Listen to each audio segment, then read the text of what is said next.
राधे राधे। आज बात करेंगे महाभारत के बारे में। तो हम सब जानते हैं कि महाभारत धर्म और अधर्म की लड़ाई थी, जिसमें जीत हुई थी धर्म की।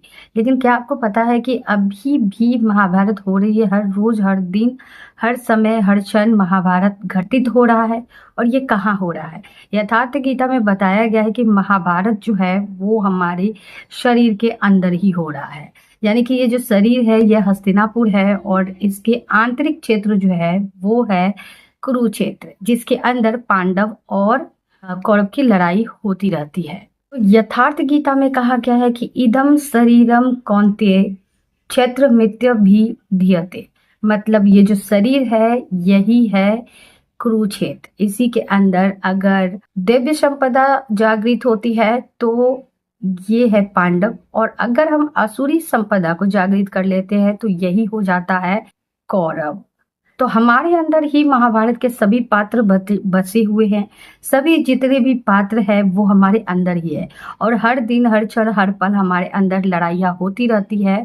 पांडव और कौरव की तरह अच्छाई और बुराई की, आत्मा और अहंकार की लड़ाई हमेशा होती रहती है। और इस युद्ध को अगर हमने जीत लिया तो यही असली विजय होता है, क्योंकि हम जब तक अपने आंतरिक महाभारत में विजय नहीं पा लेते हैं तब तक हम परमात्मा से नहीं मिल सकते हैं। हम परमात्मा से तभी मिल सकते हैं जब हम अपने अंदर के महाभारत पे विजय पा लेते हैं, जब अपने दैवी संपदा को जागृत कर लेते हैं, तभी हमें कृष्ण जी की गीता सुनाई देगी। हमारे अंदर ही श्री कृष्ण जी है, लेकिन हमें तब तक उनकी गीता नहीं सुनाई देगी जब तक हम अपने अंदर दैवी संपदा को नहीं जागृत कर लेते हैं, जब तक इस युद्ध से हम नहीं जीत लेते हैं। ये महाभारत खत्म कभी नहीं किया जा सकता है, क्योंकि ये महाभारत हमें प्रकृति के साथ ही मिली है। यह एक तरह से हमारे स्वभाव में ही है, लेकिन इस पर नियंत्रण किया जा सकता है, और इसके नियंत्रण करने के लिए ही ध्यान, जप, ये सारी चीजें बताई गई है। तो देखिए हमारे अंदर कैसे पांडव है और कैसे कौरव है। हमारे अंदर ही 7 अक्षौहिणी सेना है और 11 कौरवों की अक्षौहिणी सेना है। 7 अक्षौहिणी सेना क्या है? ये जो 7 अक्षौहिणी सेना है ये हमें परमात्मा तक ले जाने की एक तरह की सीढ़ी है। ये धर्म रूपी युधिष्ठिर है, अनुराग रूपी अर्जुन है। जब हम अपने अंदर ये सोच लेते हैं कि हमें परमात्मा की ओर जाना है, परमात्मा में सर्वस्व अर्पण कर देना है, तब हम अर्जुन हो जाते हैं। हम ही अर्जुन हैं जो कि साधना के टाइम में जब होते हैं तो हम भटकते हैं। कई बार हमें मोह खींचने लगता है, कई बार हम कर्तव्यों को भूल जाते हैं, लेकिन फिर भी हम जागृत होना चाहते हैं और हम अंततः कृष्णा जी के सामने झुक जाते हैं, तो हम अर्जुन हो जाते हैं।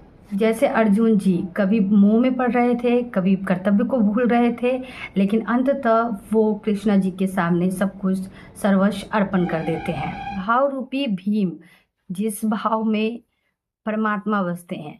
सात्विकता रूपी सात्विक, नियम रूपी नकुल, सत्संग रूपी सहदेव। ये 7 अक्षौहिणी सेना है जिसके द्वारा हम परमात्मा तक पहुंच सकते हैं। परमात्मा तक पहुंचने के लिए हमें इन सब चीजों का पालन करना होगा, तभी हम परमात्मा तक पहुंच सकते हैं। ये सब चीजें तब होगी जब हम अपने अंदर चल रहे महाभारत पर विजय पा लेते हैं। और वहीं असुरी संपदा में धृतराष्ट्र, जो कि अज्ञान के प्रतीक है, जिनकी आंखें नहीं है लेकिन फिर भी वो आंतरिक ज्ञान, आंतरिक दृष्टि से वो सब जानते हैं कि सत्य क्या है, फिर भी वो मौन है। और उनका साथ देती है उनकी पत्नी गांधारी, जिनकी आंखें हैं लेकिन फिर भी वो चुप है, क्योंकि वो अज्ञान का साथ दे रही है। ऐसा ही कुछ हमारे जीवन में भी होता है। हम सब कुछ जानते हैं फिर भी हम अधर्म का साथ देते हैं, क्योंकि हम धृतराष्ट्र और गांधारी हो जाते हैं। ये जो सत्य सामने होते हुए भी हमें नहीं दिखती है। अगर सत्य सामने है तो हम आंखों में पट्टी बांध लेते हैं, लेकिन सत्य को स्वीकार नहीं करते हैं। इनके संतानों का समूह है मोह रूपी दुर्योधन, जिनके मोह में पड़कर वो अधर्म का साथ देते हैं। वो जानते हैं कि सत्य परमात्मा है, फिर भी वो चुप रहते हैं। दुशासन, जिसकी बुद्धि भ्रष्ट हो गई है। जब हमारी बुद्धि भ्रष्ट हो जाती है तो हम दुशासन हो जाते हैं। भीष्म पितामह ब्रह्म है, और ब्रह्म अंत तक जीवित रहता है, इसलिए भीष्म पितामह जीवित थे, क्योंकि भ्रम के हटते ही सत्य का उजागर हो जाएगा। जब तक भ्रम जीवित रहता है तब तक आपको सांसारिक चीजें ही प्रिय लगती है, वो परमात्मा की ओर जाने ही नहीं देगा। लेकिन इन सब में विदुर भी थे, जो अज्ञान के बीच में थे लेकिन फिर भी सत्य को देख रहे थे, सत्य के साथ जुड़ना चाहते थे। जैसे कि हम भी होते हैं, हमें पता होता है कि कौन झूठ बोल रहा है, कौन सच बोल रहा है, लेकिन हम हम चाहते हैं कि हम सत्य के साथ जुड़ जाए। लेकिन कई बार हम धृतराष्ट्र और गांधारी बन जाते हैं, सत्य को जानते हुए भी आंखों में पट्टी बांध लेते हैं। हमारे अंदर साक्षी भाव है, ये पता है ना, ये है संजय, जो कि सब कुछ देख रहा होता है। और इसी तरह हमारे अंदर जो साक्षी भाव होती है वो सिर्फ देख रहा होता है कि हम गलत कर रहे हैं या हम सही कर रहे हैं। भाव रूपी भीम अगर हम जगाते हैं, अपने अंदर भावना जगाते हैं, तो हमें परमात्मा मिल जाती है। लेकिन हम जब तक भ्रम में रहते हैं तो हमें ये संसार की चीजें ही हमें सुख देती है और हम सोचते हैं असली संपदा यही है। जब तक हम भ्रम में रहेंगे तब तक हम परमात्मा से नहीं मिल सकते हैं। और इन सब में है अश्वत्थामा, जिसके बारे में हम सभी जानते हैं कि वो कभी नहीं मरते हैं, वो अमर है, वो हमेशा से जीवित है। क्यों? क्योंकि वो आसक्ति का प्रतीक है। मतलब आपको किसी चीज से लगाव हो गया है, वही है अश्वत्थामा, जो कभी भी नहीं मरता है, वो हमेशा अमर रहते हैं। और ये तभी मरता है जब आप मोक्ष को प्राप्त हो जाते हैं। इसी कारण अगर आपको किसी चीज से आसक्ति रहती है और आपकी मृत्यु हो जाती है, लेकिन आपकी लगाव उससे होती है, तो आपको फिर से जन्म लेना पड़ता है। यही कारण है कि अश्वत्थामा अमर है। जब तक आप मोक्ष नहीं प्राप्त कर लेते हैं, आसक्ति मरती नहीं है, यानी अश्वत्थामा नहीं मरती। आसक्ति से हमेशा बुरा ही हुआ है। अगर आप आसक्ति रखते हो तो हमेशा गलत ही हुआ है। द्रोणाचार्य, जिसको ये सुनने को मिला था कि अश्वत्थामा की मौत हो गई है, जो कि अश्वत्थामा नाम की हाथी की मौत हुई थी, ये सुनकर ही द्रोणाचार्य गिर जाते हैं और उनका गर्दन कट जाता है। तो आसक्ति हमारे जीवन को इसी तरह से अज्ञान की ओर ले जाती है। हम जिस चीज़ से आसक्ति करते हैं, हमारा नुकसान होता ही होता है, चाहे वो कोई भी चीज़ हो। तो गीताकार स्वयं बोलते हैं कि ये जो शरीर है यही महाभारत का क्षेत्र है। इसकी आंतरिक क्षेत्र जो है युद्ध क्षेत्र है, कुरुक्षेत्र है, और इसमें दिन रात महाभारत होती रहती है।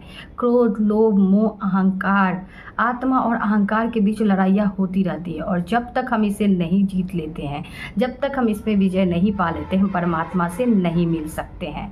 हम जैसे ही इन सब में विजय पा लेते हैं, यानी इन सब को नियंत्रित करना सीख लेते हैं, सीख जाते हैं, तो हम परमात्मा से मिलने को तैयार हो जाते हैं। जैसे कि जब हम एक कदम, जैसे कि अर्जुन जी एक कदम आगे बढ़ाया कि वो युद्ध करेंगे, और तभी कृष्ण जी उनको गीता का सार सुनाने लगे।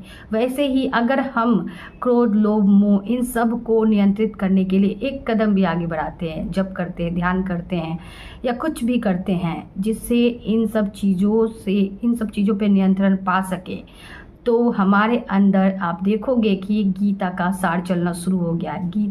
श्री कृष्ण जी हमें मार्गदर्शन देने लगे हैं, श्री कृष्ण जी हमें बताने लगे हैं कि कैसे कैसे क्या करना है, और आपको एक तरह से इंट्यूशन देने लगते हैं कि आपको किस दिशा पे कैसे काम करना और कैसे नहीं करना है। अगर आप एक कदम बढ़ाते हैं इस ओर कि मुझे ये युद्ध जीतना है, तो श्री कृष्ण जी आपके सारथी बन जाते हैं और आपको हर वक्त, हर क्षण, हर पल आपको मार्गदर्शन देते रहते हैं। तो इतिहास में बहुत सारी युद्ध हुई है, लेकिन उस युद्ध को जीतने के बाद भी विजय करना थोड़ा कठिन हो जाता है। क्यों? क्योंकि उसमें कहीं ना कहीं बदले का भावना होता है, उसमें वो आनंद नहीं होता है। लेकिन अगर हम अपने अंदर के युद्ध को जीत लेते हैं तो इसमें कोई बदले की भावना नहीं होती है।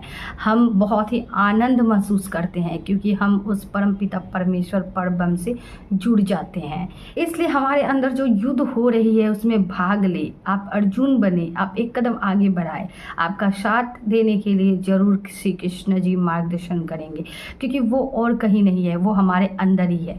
बस आपको जागने की जरूरत है।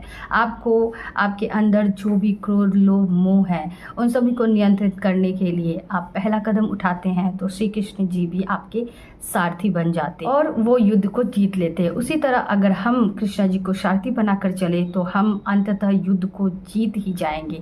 भले ही हम कई बार कर्तव्य को भूल जाए, मोह में पड़ जाए, लेकिन फिर हमें कृष्ण जी अपनी ओर खींच ही लेते हैं और हमें सही राह दिखाते हैं। वो आपने सुना होगा ना कि हम भगवान का साथ अगर एक बार पकड़ लें और फिर हम छोड़ दें तो भी भगवान हमें नहीं छोड़ते हैं, ये कुछ ऐसा ही है। तब भी भगवान आपका पीछा करते रहते हैं, जब तक आपको सही मार्ग में नहीं लाएंगे तब तक वो शांत नहीं बैठेंगे। ठीक वैसे ही जैसे कि महाभारत युद्ध को जब तक उन्होंने जिता नहीं लिया था तब तक वो नहीं शांत बैठे थे। उन्हें गीता का उपदेश देना पड़ा तो वो भी उन्होंने दिया, लेकिन उन्होंने अर्जुन को लड़ने के लिए बताया, कर्तव्य बताया, सही दिशा बताया, सब कुछ बताया, उन्हें जागृत किया, सही गलत बताया, उन्हें धर्म बताया, उन्हें कर्तव्य बताया, उन्हें सही राह दिखाया।